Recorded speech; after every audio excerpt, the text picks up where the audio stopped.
Hello, അസ്സലാമു അലൈക്കും. Welcome back. ഇന്നിപ്പല്ലേ കാണിക്കുന്നത് ഒരു സിമ്പിൾ റെസിപ്പി ആട്ടോ. എല്ലാവർക്കും ഇഷ്ടം അത് കഴിക്കാൻ. നല്ല ടേസ്റ്റാണ് കഴിക്കാൻ ട്ടോ. കുട്ടികൾക്കും വലിയവർക്കും ഒക്കെ ഒരേപോലെ ഇഷ്ടമുള്ള ഒരു റെസിപ്പിയാണ് പാൽവായ്ക്ക ട്ടോ.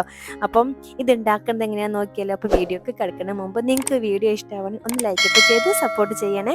അപ്പോൾ ഇത് ഉണ്ടാക്കാനായിട്ട് നമ്മളിത് ചൗവരി സാവുനരി എന്നൊക്കെ പറഞ്ഞിട്ട് നമ്മളിതിനെ അപ്പോൾ ഒരു അരക്കപ്പ് ചൊവ്വരി ഞാൻ എടുത്തിട്ടുണ്ട് കേട്ടോ. ഇത് ഞാൻ ഒന്ന് 15 മിനിറ്റോളം വെള്ളത്തിൽ സോക്ക് ചെയ്ത് വെക്കാനേ. എന്നിട്ട് ഇത് സോക്ക് ചെയ്ത സമയം കൊണ്ട് ഞാനിത് ബനാന നമ്മുടെ നേന്ത്രക്കായ ഒന്ന് ചെറുതാക്കി കട്ട് ചെയ്ത് വെച്ചിട്ടുണ്ട് കേട്ടോ.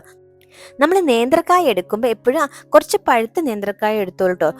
ഒത്തിരി പഴുത്തേറി അത് എടുക്കരുത്. എന്നാലും അത്യാവശ്യം പഴുക്കും വേണം. പാകമാകാത്ത എടുത്തു കഴിഞ്ഞാൽ ഒരു കറ കുത്തുന്ന പോലെ അപ്പം ടേസ്റ്റ് കിട്ടില്ല. അപ്പോൾ പഴുത്ത ബനാന എടുക്കട്ടോ. ഇനി ഇത് റെഡിയാക്കി എടുക്കാനായിട്ട് ഞാനിതാ ഒരു പാത്രം അടുപ്പത്ത് വെച്ച് അതിലോട്ട് 500 ml പാൽ ഒഴിച്ചിട്ടുണ്ട് കേട്ടോ. ഒരു 1/4 കപ്പോളം വെള്ളം ചേർത്തിട്ടുണ്ട്. വേണേൽ ചേർത്താൽ മതി, നിർബന്ധമില്ല. ഇനി ഇതിലോട്ട് ഒരു 1/2 ടീസ്പൂൺ ഏലക്കായ പൊടിച്ച് ചേർത്തിട്ടുണ്ട്.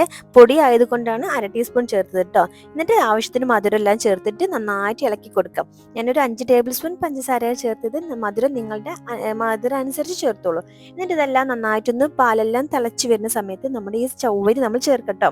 എന്നിട്ട് അതെല്ലാം കൂടെ നന്നായിട്ട് ഇളക്കി കൊടുത്ത് അതെല്ലാം കൂടെ ഒന്ന് ബോയിലായിട്ട് അതിൻ്റെ ആ ചൗവരിയുടെ കളറൊക്കെ ഒന്ന് ട്രാൻസ്പെറൻറ്റ് കളറായി വരും. ആ കളറാവുന്ന സമയത്ത് ഞാൻ അതിലോട്ട് നമ്മുടെ കട്ട് ചെയ്ത് വെച്ചിട്ടുള്ള നേന്ത്രക്കായ ചേർത്ത് കൊടുത്തിട്ടുണ്ട്. ഇതെല്ലാം കൂടെ നന്നായിട്ട് അങ്ങ് മിക്സ് ആക്കി എടുക്കണം. നന്നായിട്ട് ഇളക്കി കൊടുക്കണം, അല്ലെങ്കിൽ പെട്ടെന്ന് അടിയിൽ പിടിക്കട്ടോ. അപ്പം അത് ശ്രദ്ധിക്കാം. ഇപ്പം ഇത് അത്യാവശ്യമൊക്കെ നന്നായിട്ട് തിക്കായി വന്നിട്ടുണ്ട്. ഇത് ഓവർ തിക്കാവേണ്ട ആവശ്യമില്ല. ഒരു നമ്മൾ ഇത്തിരി ഒന്ന് കോരി കഴിക്കാൻ പറ്റിയ ഒരു പാകത്തിലാവുന്നതായിരിക്കും നല്ലൊരു രുചിയാവാം. നല്ല ലൂസ് ചിലർക്കൊരു പായസം മാതിരിയൊക്കെ കുടിക്കുകയാണെന്നുണ്ടെങ്കിൽ പാലിൻ്റെ അളവ് കുറച്ചുകൂടി ഒന്ന് കൂട്ടി കൊടുക്കാം. അല്ലെങ്കിൽ നല്ല തിളച്ച് ചൂടുവെള്ളമൊക്കെ ഒഴിച്ച് കൊടുക്കട്ടോ. അങ്ങനെ ചെയ്യാം. അല്ലെങ്കിൽ പാലൊഴിക്കാം. എനിക്ക് ഈ പാലുവായ്ക്ക കഴിക്കുമ്പോഴൊക്കെ ഒരു പ്രത്യേക മെമ്മറി ഏറലൊക്കെയാണ്. കാരണം പണ്ടിൻ്റെ വല്യമ്മൊക്കെ ഉണ്ടാവുന്ന സമയത്ത് ഇതൊക്കെ ഉണ്ടാക്കാൻ പറയും. അപ്പം വല്യമ്മക്കൊക്കെ ഭയങ്കര ഇഷ്ടമാണ് ഇത്.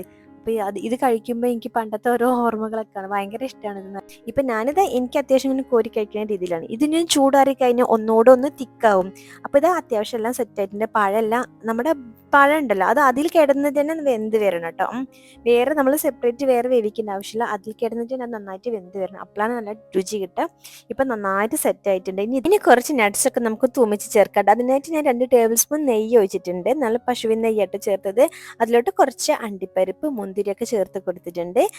ഇനി ഈ തൂമിച്ചതൊക്കെ നമുക്ക് നമ്മുടെ പാൽവായ്ക്കയ്ക്ക് ചേർത്ത് കൊടുക്കാം കേട്ടോ. ഇതെല്ലാം കൂടെ നല്ല മിക്സ് ആക്കിയിട്ട് ചൂടോടെ ചൂടാറിട്ട് കഴിക്കാൻ നല്ല ടേസ്റ്റാണ്.